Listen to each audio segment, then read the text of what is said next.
Give me your quick take on what you heard. Well, it's interesting that we're seeing a bit of a reaction in the bond market, yields moving higher, suggesting people think the Fed might be getting out of the business of tapering. They lowered their growth forecast. They stretched out their unemployment forecast, and they lowered their inflation forecast over the short run. Doesn't sound like a central bank that is ready to start tapering anytime soon.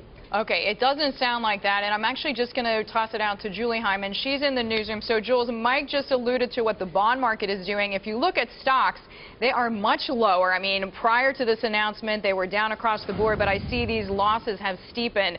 What stands out? Well, they steepened, but we're still not even down 0.5%. So that's something we should note here. And even though we are not, as Mike was saying, not necessarily seeing the Fed leaning towards tapering, the market doesn't necessarily see it that way because there is some cautious optimism, particularly when it comes to the labor market. Perhaps in the language, folks are interpreting that to mean, yes, tapering is going to come. But indeed, you see that sharp movement downward in the S&P 500. Now we are hitting that down 0.5%. But again, still not a huge decline. Expect to see some volatility here as people try and read through the statement and figure out what's going on. I also want to take a quick intraday look at the Treasury chart. Mike just mentioned it, but you're seeing a commensurate move up in the Treasury yield as, again, people try and figure out what's going on here. Is indeed the end or at least some sort of wind down of the bond buying program coming to?